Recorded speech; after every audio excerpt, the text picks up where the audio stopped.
रूहानी प्यार से चढ़ती कला और जिस्मानी प्यार से गिरती कला। ओम शांति। प्यार एक ऐसी श्रेष्ठ शक्ति है जिसकी तुलना स्वयं परमात्मा से की जाती है। इसीलिए कहा गया है कि प्रेम में भगवान है अथवा लव इज़ गॉड। अवश्य ही कोई कारण होगा जो आजकल लोग प्यार के लिए राइज इन लव नहीं बल्कि फॉल इन लव कहते हैं। आप देखेंगे प्राय यही शब्द यूज़ करते हैं, ही फेल इन लव, यानी फेल का मतलब होता है नीचे आना, नीचे गिरना। प्यार जैसी श्रेष्ठ शक्ति, प्यार जैसा श्रेष्ठ स्थिति, उसमें व्यक्ति गिरा हुआ क्यों महसूस करता अपने आप को। विवेकानंद जी ने अमेरिका के लोगों को अपने संबोधन में कहा था, in your country tailor makes a man, in my country character makes a man. कि आपके देश में जिसको हम पर्सनैलिटी कहते हैं, वो दर्जी के द्वारा सिले हुए कपड़े पहनने से व्यक्ति स्मार्ट लगता है, अच्छी पर्सनैलिटी वाला लगता है। लेकिन मेरे देश में चरित्र को महानता दी जाती है कि चरित्रवान व्यक्ति ही श्रेष्ठ है। तो इसलिए आपके देश और हमारे देश में फ़र्क है। आप बाहर की पर्सनैलिटी, बाहर की बातों के आधार पर व्यक्ति को बड़ा कहते हो, हम चरित्र के आधार पर अपने को बड़ा कहते हैं। चरित्र के लिए ये भी कहा जाता है, if health is lost nothing is lost, if wealth is lost something is lost, but if character is lost everything is lost. यानी अगर किसी का स्वास्थ्य थोड़ा कम हो जाए, बीमार हो जाए, तो कोई बात नहीं, ठीक हो जाएगा। अगर किसी का धन भी थोड़ा घट जाए तो ऐसे लगता है कि कुछ चला गया, क्योंकि धन एक बहुत शक्तिशाली साधन है। लेकिन फिर भी व्यक्ति का सब कुछ नहीं जाता, लेकिन उसका अगर चरित्र चला गया तो समझो सब कुछ ही चला गया। उसका धन, उसके स्वास्थ्य सब बेकार है, क्योंकि चरित्रवान व्यक्ति को ये वस्तुएं, ये उपलब्धियां स्वतः ही प्राप्त रहती हैं। चरित्रवान और चरित्रहीन, ये भी सोचना है कि चरित्रवान कौन बनता है, क्योंकि हम लोग बात कर रहे थे बाहर के शरीर की और अंदर की आत्मा की। चरित्रवान व चरित्रहीन आत्मा ही बनती है, ना कि शरीर। ये समझना बहुत ज़रूरी है, क्योंकि आजकल मनुष्य शारीरिक पढ़ाई करके, शारीरिक व्यापार करके बड़े बन जाते हैं, उनके पास साधन बहुत बन जाते हैं, भाषा श्रेष्ठ हो जाती है, सभ्य कहलाते हैं, सभ्य सर्कल्स में चलते हैं। लेकिन ये सोचने की बात है, शिक्षा भी कौन धारण करता है। तो इसलिए चरित्रवान या चरित्रहीन आत्मा ही बनती है, शरीर नहीं। और इसका सबूत ये है, इसको समझने के लिए, कि हम महान आत्मा, देव आत्मा, पुण्य आत्मा, पाप आत्मा, पतित आत्मा, ये उपाधियाँ या ये शब्द जो है वो शरीर के लिए प्रयोग नहीं करते, लेकिन आत्मा के लिए प्रयोग करते हैं।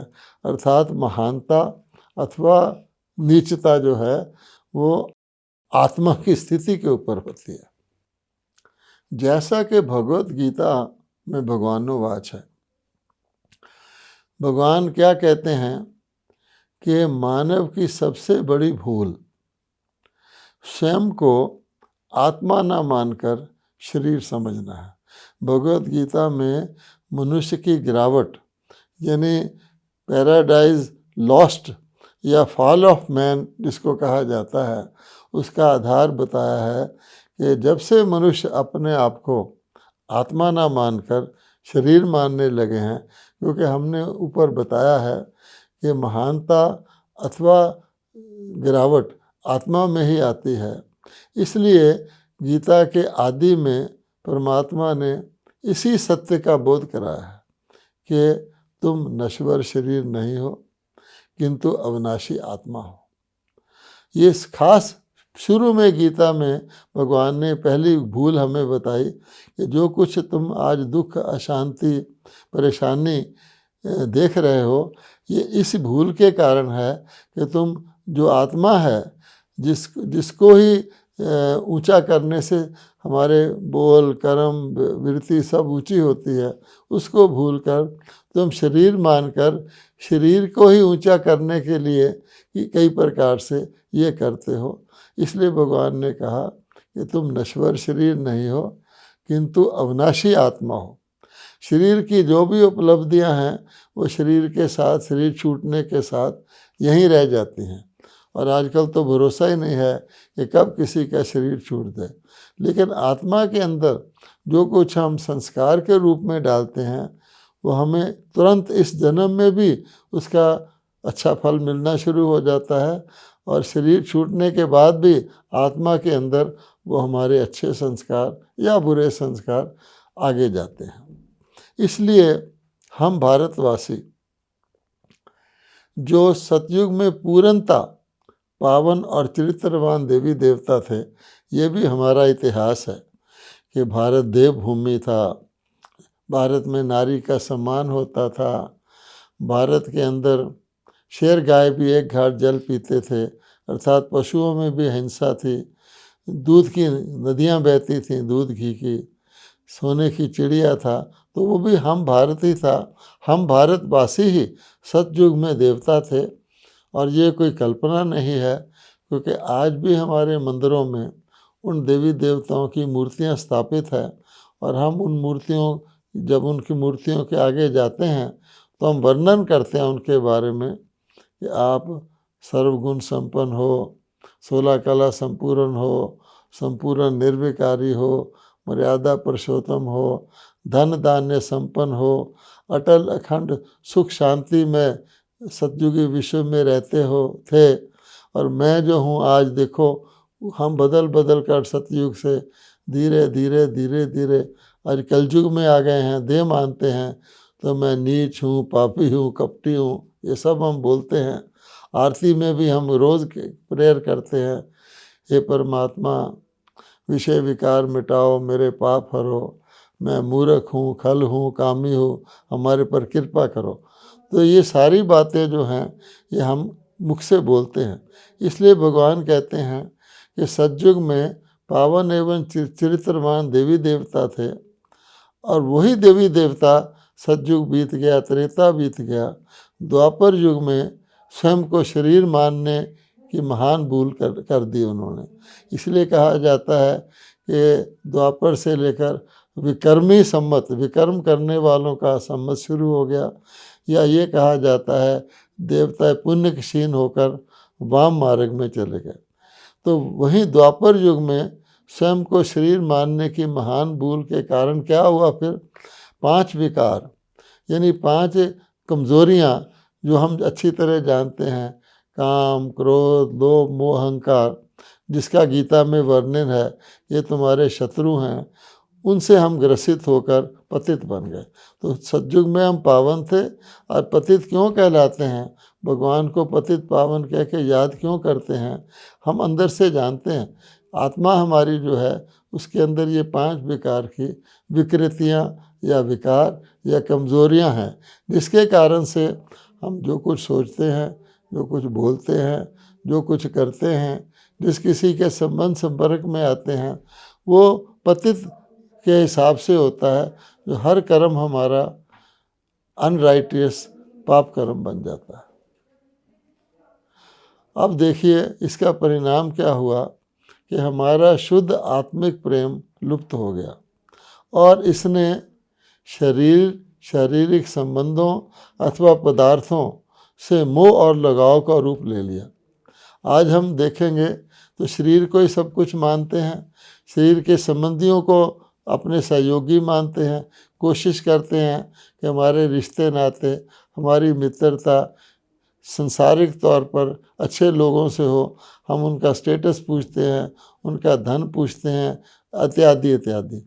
तो इससे क्या हुआ है कि हमारा जीवन जो है उसमें मानवीय मूल्यों का भी ह्रास हो गया है। बाहर की चीज़ें तो बन गई हैं, हर चीज़ को हम मूल्य लगाने लग गए हैं, लेकिन जो मानवीय मूल्य थे, जो आत्मा के अंदर थे, वो अपने को शरीर मानने से और इन विकारों के अंदर आने से मानवीय मूल्यों का ह्रास हो जाता है।